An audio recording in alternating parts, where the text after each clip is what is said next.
ఆర్మూర్ పట్టణంలోని నారాయణ పాఠశాలలో విద్యార్థి సంఘ నాయకుల ఆందోళన నిబంధనలకు విరుద్ధంగా స్కూల్లో బుక్స్ అమ్ముతున్నారని ఆరోపిస్తూ ఆందోళన చేపట్టారు. విద్యాశాఖ అధికారులు స్కూల్ యాజమాన్యంపై చర్యలు తీసుకోవాలని డిమాండ్ చేశారు. ఈ కార్యక్రమంలో విద్యార్థి సంఘం అధ్యక్షుడు ఎస్ నాగరాజు మరియు కార్యకర్తలు పాల్గొన్నారు.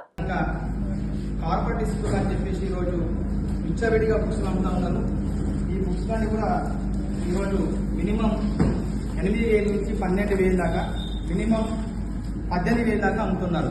ఈరోజు గవర్నమెంట్ ఏమంటుందంటే books no profit no loss కింద అమ్ముతామని చెప్పేసి జీవో నంబర్ 91/2009లో హైకోర్టు చెప్పి తెలంగాణ హైకోర్టు అయినప్పటికీ ఈరోజు వీళ్ళు 8,000 నుంచి 18,000 రూపాయలకు ఈరోజు బుక్స్ అమ్ముతా ఉన్నారు.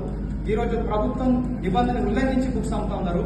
వీటిపైన చర్య తీసుకోవాలని ఆర్మూర్ విద్యాశాఖ అధికారి ఎంఓ గారు చెప్తే ఈరోజు నేను లీవ్లో ఉన్నానని చెప్పేసి మాట్లాడుతూ ఉన్నారు.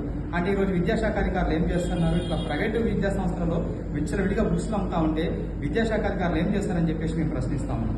ఈరోజు పేరెంట్స్ డబ్బులు కట్టలేక, పిల్లలకు ఫీజులు కట్టలేక, ఓ పక్కన రెక్కాడతగంట ఒక్క పరిస్థితిలో పేరెంట్స్ ఉంటే ఈరోజు పేరెంట్స్ రక్తాన్ని దోచుకుంటున్నారు private corporate school Armoor Narayana. ఇలాంటి దోసుకునే విషయాల పైన చర్యలు ఎక్కడని చెప్పేసి బిఎస్ఎఫ్ విద్యాసంఘంగా మేము ప్రశ్నిస్తా ఉన్నాం మనందరినీ కూడా. అందుకోసం ఈరోజు విద్యాశాఖ అధికారులు కావచ్చు, ప్రభుత్వ పాలకులు కావచ్చు, ఈరోజు ఇట్లాంటి కళాశాల పైన స్కూళ్ల పైన చర్య తీసుకోవాల్సిందిగా మేము వారికి విజ్ఞప్తి చేస్తున్నాం. దేని పక్షాన తప్పకుండా మేము విద్యార్థి ఉద్యమాలు చవిచూడక తప్పదని చెప్పేసి చెప్తున్నాం. ఈ బుక్స్ సీజ్ చేయాల్సిందిగా మేము వాళ్ళని కోరుతా ఉన్నాం. నారాయణ స్కూల్ కూడా సీజ్ చేయాల్సిందిగా మేము వాళ్ళని కోరుతా ఉన్నాం. ఎందుకంటే ఈరోజు మీరు చూడండి, ఇవన్నీ కూడా బ్యాగ్ వల్ల వాళ్ళకు కొరియర్ చేస్తారని చెప్పేసి ఈరోజు కొరియర్ రూపంలో పేరెంట్స్ కి డబ్బులు పంపిస్తా ఉన్నారు, బుక్స్ పంపిస్తా ఉన్నారు.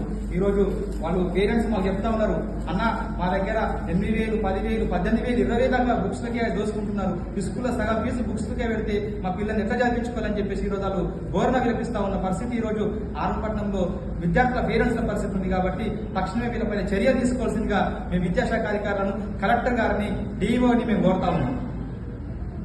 పట్టణంలోని నారాయణ స్కూల్లో ఈరోజు బుక్స్ అమ్ముతా ఉన్నారు.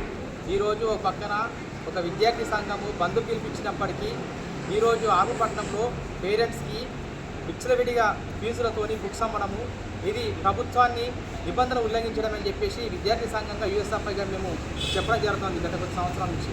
అయినా ఈరోజు జీవో నెంబర్ 91 కానీ 2009 ప్రకారము బుక్స్ స్కూల్లో అమ్మద్దని చెప్పి నిబంధన ఉన్నప్పటికీ ఈరోజు విద్యాశాఖ అధికారులను కానీ, పేరెంట్స్ని కానీ, ప్రభుత్వాన్ని కూడా ఈరోజు మోసం చేస్తూ ఉన్నారు.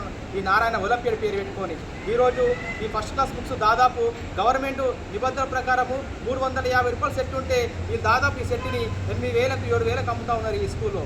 దీనికి కనీసము ఎంఈఓ నుంచి ఒక పర్మిషన్ ఉందా, డిఓ నుంచి పర్మిషన్ ఉందా, ఇన్ని రేట్లకు అమ్ముకోమని చెప్తే మీ దగ్గర ఎలాంటి పర్మిషన్ లేకుండా ఈరోజు విచ్చవిడిగా రేట్లతో ఈరోజు ఈ బుక్స్ అమ్ముతా ఉన్నారు. ఈ బుక్స్ తక్షణమే విద్యాశాఖ అధికారి ఆర్మూర్ ఎంఈఓ గారు సీజ్ చేయాల్సిందిగా మేము విజ్ఞప్తి చేస్తూ ఉన్నాం. అదేవిధంగా ఈ స్కూల్ని కూడా సీజ్ చేయాల్సిందిగా మేము కోరుతా ఉన్నాం. ఎందుకంటే ఈరోజు ఈ ప్రభుత్వ నిబంధనలు ఉల్లంఘించి ఇక్కడ ఫీజులు తీసుకుంటా ఉన్నారు, బుక్స్ అమ్ముతా ఉన్నారు. ఈరోజు ఎలాంటి పర్మిషన్ లేకుండా బుక్స్ అమ్ముతున్నప్పటికీ మరి అధికారులు ఏం చేస్తారని చెప్పేసి మేము అధికారులను సూటిగా ప్రశ్నిస్తూ ఉన్నాం. ఈరోజు నారాయణ స్కూలే కాదు, ఆర్మూర్లో చాలా స్కూల్స్ ఉన్నాయి. చాలా స్కూల్స్లో ఈరోజు బుక్స్ అమ్ముతున్నప్పటికీ మరి అధికారులు ఎందుకు నిమ్మకు నీరసంగా ప్రవర్తిస్తూ ఉన్నారని చెప్పేసి